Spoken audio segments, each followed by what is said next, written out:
يا أهلا يا أهلا، عامل إيه يا صديقي؟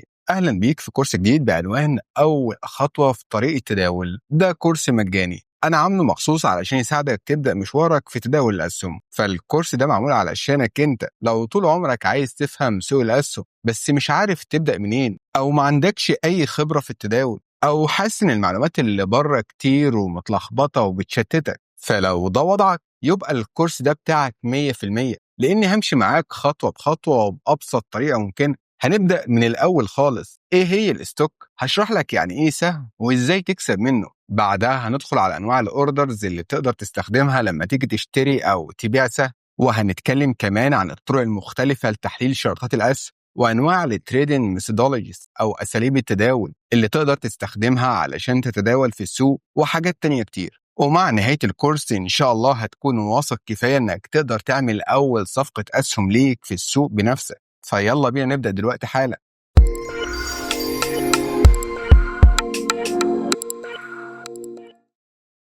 أهلا بيك في الكورس الشامل لتداول الأسهم للمبتدئين. طيب الكورس ده معمول لمين؟ لو أنت واحد جديد تماما على الأسواق المالية وعايز تفهم يعني إيه سهم وتبدأ تستثمر في البورصة، فالكورس ده معمول ليك. أو يمكن تكون أنت متداول أصلا، بتتداول فوركس أو كريبتو بس ما عندكش فكرة عن الأسهم ماشية إزاي وعايز تدخل فيها أكتر، برضه الكورس ده ليك. أو يمكن أنت عايز تستخدم سوق الأسهم علشان تزود مصدر دخل، أو تقاوم التضخم، أو تكبر ثروتك مع الوقت، يبقى برضه الكورس ده ليك. وقبل ما نبدأ، أنا محمد علي، ودلوقتي لازم نعمل حاجة مهمة، اضغط لايك واشترك في القناة، وده علشان أول ما انزل فيديو جديد يوصل لك فورا، وده علشان ما يفوتكش ولا فيديو مني. فيلا نبدأ. بص معايا كده، ده سهم أبل دلوقتي بقى أعلى، السوق بيطلع وبينزل. الأرقام اللي قدامك ديت قديمة، بس تقريبا أبل دلوقتي بتتخطى التريليونات في الماركت كاب أو القيمة السوقية للشركة. طيب يعني إيه تشتري سهم في أبل؟ أنت داخل تتعلم التداول وتشتري أسهم. طب إيه معنى إنك تشتري سهم؟ لما تشتري سهم في شركة أبل، فيسبوك، أمازون، ده معناه إنك مالك جزء صغير جدا من الشركة. يمكن تكون مستغرب، أنا مالك؟ أيوة مالك، بس بنسبة صغيرة جدا. خلينا أوضحها. لو دخلت على الموقع ده finviz.com، ده موقع ممتاز فيه بيانات مالية وأسعار الأسهم. هتلاقي شركة أبل قيمتها السوقية دلوقتي الرقم ده، ده الماركت كاب، يعني قيمة الشركة كلها. وده سعر السهم، يعني لو عايز تشتري سهم واحد هتدفع الرقم ده.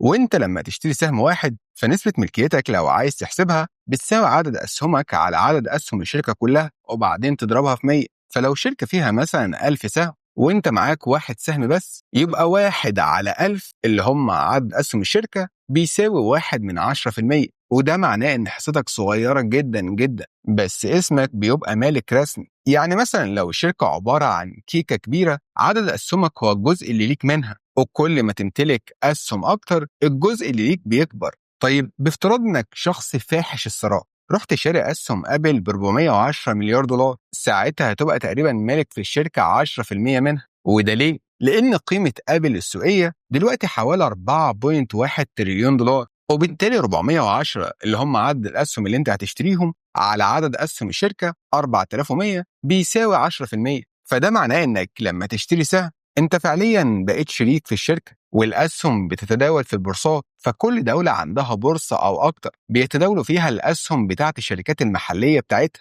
وفي أنواع كتير من الأسهم، أسهم طاقة، تكنولوجيا، مواد، بنوك، رعاية صحية وغيرها. والأسهم بتنقسم ل 11 قطاع رئيسي: الطاقة، المواد الأساسية، الصناعات، السلع الكمالية، السلع الأساسية، وعندك كمان الرعاية الصحية والقطاع المالي وتكنولوجيا المعلومات والاتصالات، وفي المرافق والخدمات، وعندك كمان العقارات. وكمان في تقسيم تاني حسب حجم الشركة اللي هو الماركت كاب، ففوق ال 200 مليار ده اسمه ميجا كاب، وفوق ال 10 مليار لارج كاب، وبين ال 2 و 10 مليار ده ميد كاب، وبين ال 300 مليون و 2 مليار ده سمول كاب، وبين ال 50 وال 200 مليون ده اسمه مايكرو كاب، وأقل من 50 مليون ده نانو كاب.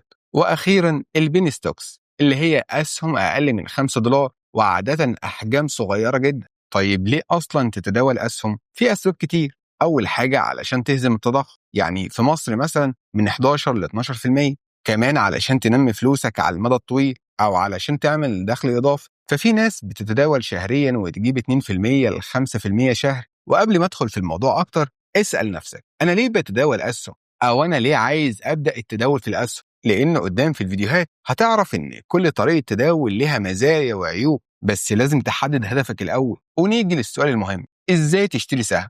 الاسهم بتتداول جوه البورصة، مكان رسمي ومنظم، في ناس بتبيع وناس بتشتري بسعر معلن قدام الكل. وعلشان تدخل البورصة أصلا لازم وسيط بروكر، ده الشخص أو الشركة اللي بيفتح لك حساب تداول ويمرر أوامر البيع والشراء بدالك. أما بقى الفوركس فهو مش موجود في سوق واحد، ده بيتداول مباشرة ما بين الشركات والبنوك والوسط، وده اللي بيسموه اوفر ذا كاونتر، يعني تداول بيتم بره بورصة مركزية محددة. فالصورة كالآتي، انت بتروح للبروكر، والبروكر او الوسيط بيبعت الاوردر ده للاكستشينج اللي هي البورصه، والبورصه تنفذ او ترفض وترجع النتيجه للوسيط، والوسيط يبلغك على منصه تداول. ده الطريق الطبيعي لشراء اي سهم. وفي مؤسسات كبيره ليها ربط مباشر بالبورصه، بس ده مش وضع اغلب الناس. فدلوقتي خلينا نعمل ريكاب او ملخص سريع للي اتقال. السهم ملكيه في شركه، والسهم بيتداول في بورصه رسميه. الاسهم بتتجمع حسب القطاع او الماركت كاب،